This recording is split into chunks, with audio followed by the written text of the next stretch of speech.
Fala, nação rubro-negra, sou eu, Fabrício Lopes, aqui do nosso canal Resenha Rubro-Negra, trazendo para vocês as primeiras notícias desta quinta-feira, dia 11 de abril de 2024. Ontem, o Mengão Queridão jogou razoavelmente bem contra a equipe do Palestino no Maracanã. 58.547 torcedores testemunharam as muitas e muitas oportunidades de gols perdidas pela equipe rubro-negra. Como eu falei para vocês, não seria um jogo fácil, mas o Flamengo poderia transformar o jogo num jogo fácil. Vencemos por 2-0, também como eu disse para vocês no nosso pré-jogo que seria. O Matheus apostou no 5-0, a Miriane num 3-0 e eu falei 2-0. E foi exatamente isso que aconteceu no jogo de ontem, 2-0 com o Flamengo perdendo muitos e muitos gols. Pô, Fabrício, mas você mesmo diz que Libertadores não se joga, Libertadores se ganha. É verdade, mas tem que ganhar com sabedoria, com inteligência.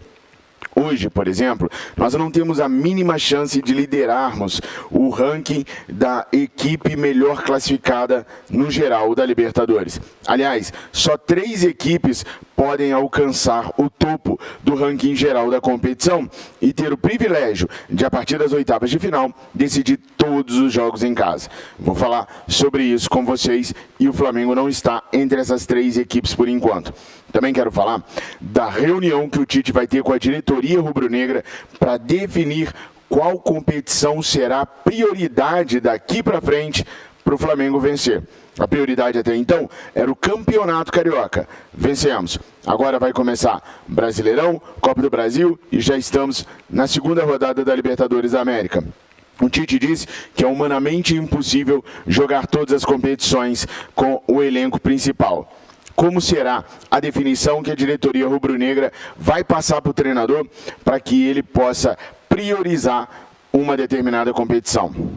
Arrascaeta e Fabrício Bruno foram nomes muito falados ontem para poder deixar o Clube de Regatas do Flamengo. A janela de transferências ainda está longe de abrir, é lá no meio do ano.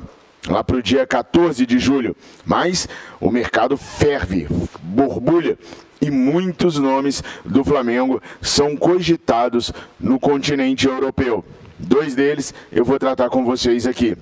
Bom, eu sou Fabrício Lopes, você está no canal Resenha Rubro-Negra e esse é o Café com Resenha, aquele programa diário e matinal para você poder ficar muito bem informado sobre as primeiras notícias do Mengão Queridão. Simbora para as notícias?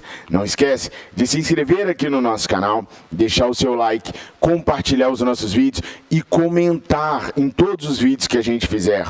A sua opinião é importante, até para a gente saber o que você quer, o que você pensa a respeito de todos os tópicos que a gente está abordando aqui. Quer ver só? Já vou começar com uma perguntinha para vocês. O que vocês acharam do jogo de ontem? Foi um bom jogo do Flamengo? Vocês acharam que o Flamengo desperdiçou muitas oportunidades? Ou não? O jogo de Libertadores é assim mesmo. Por que eu digo que 1-0 foi magrinho? O Flamengo acabou de fazer 4 pontos no grupo com a vitória com os gols do Pedro no primeiro tempo e do estreante Léo Ortiz no segundo tempo. Só que na classificação geral da Libertadores, apenas 3 clubes podem liderar a competição lá nas cabeças. Atlético Mineiro, que venceu as 2 primeiras partidas, já tem 6 pontos e o Flamengo não consegue alcançá-lo ainda. River Plate e Nacional do Uruguai têm 3 pontos cada um em um jogo só. River e Nacional do Uruguai se enfrentam hoje. Quem vencer, se houver um vencedor, assume junto com o Atlético Mineiro a liderança do ranking geral da Libertadores da América. O Atlético Mineiro já tem 6 com saldo de 4 gols.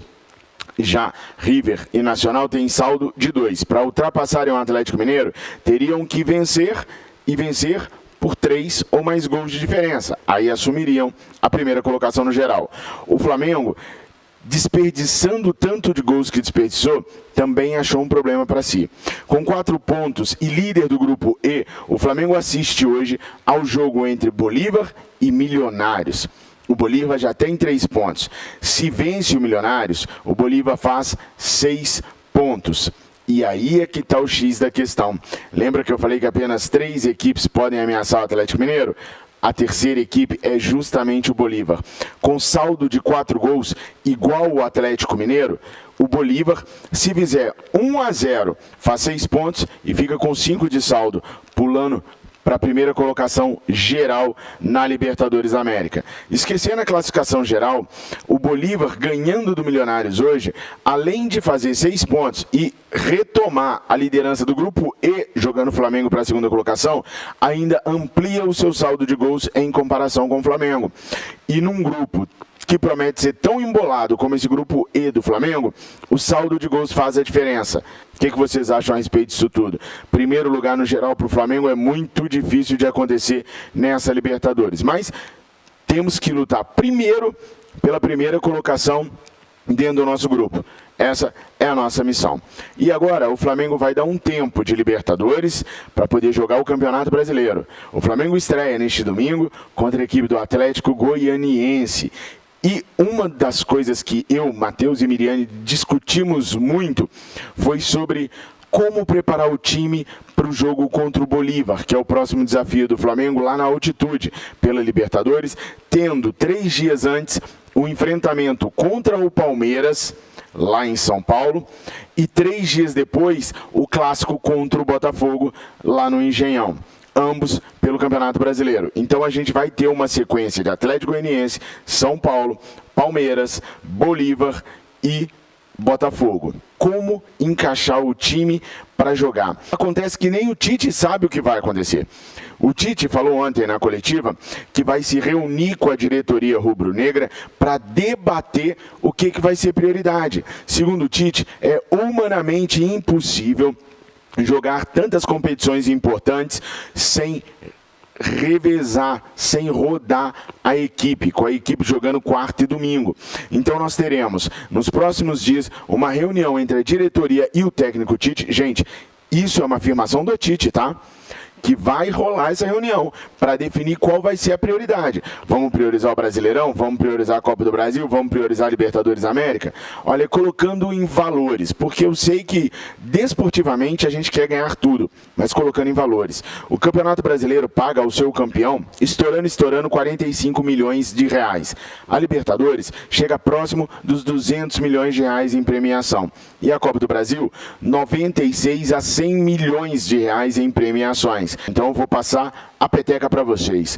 Se você tiver que definir uma prioridade entre Brasileiro, Copa do Brasil e Libertadores, qual ou quais seriam as suas prioridades? Comenta aqui para eu entender como é que o torcedor rubro-negro pensa. Gente, eu falei muito com vocês que a exposição do Fabrício Bruno na seleção brasileira faria com que alguns clubes se interessassem por ele. Coisa mais natural do mundo, né? É o que está acontecendo. Não são grandes clubes, são clubes médios da Europa que vêm sondando o staff do jogador. Um deles é o Atalanta da Itália. O jornalista Rudy Galetti, lá da Itália, trouxe a informação que em janeiro o Atalanta fez uma proposta ao Flamengo de 8 milhões de euros e o Flamengo prontamente recusou. O Flamengo só aceitaria negociar o zagueiro por algo em torno aí de 10 a 12 milhões de euros para começar a conversar. O Atalanta, então, vendo a exposição e a boa exposição do Fabrício Bruno pela seleção brasileira, jogando 180 minutos como titular absoluto do técnico Dorival Júnior, tende a preparar uma nova proposta para o Flamengo nessa janela de meio de ano para tentar tirar o Fabrício Bruno do Mengão.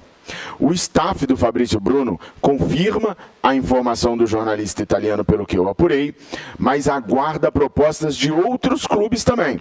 A ideia do jogador é desembarcar na Premier League para a próxima temporada, justamente porque algumas equipes da Premier sondaram o staff dele.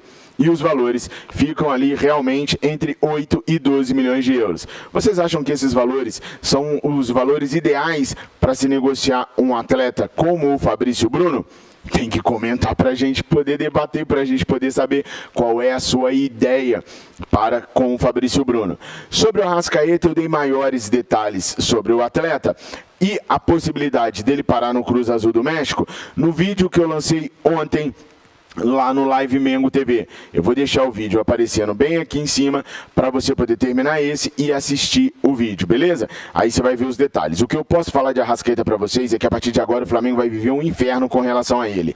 Como o contrato dele termina em dezembro de 2026 e de praxe se negocia 1 ano e meio antes a renovação do contrato, nós estamos caindo naquela situação de chamar o Daniel Fonseca, que é empresário do Arrascaeta, para negociar.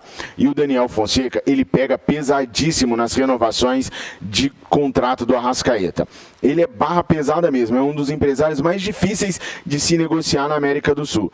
E a partir de agora, vários clubes do mundo inteiro vão começar a pipocar com supostas propostas e interesses em cima de Arrascaeta, para justamente já dar aquela pressão no Flamengo para fazer a renovação contratual do atleta. Sem contar que, para o Arrascaeta, é melhor renovar o contrato agora do que no ano que vem, porque agora ele está no auge de novo, está sendo importantíssimo.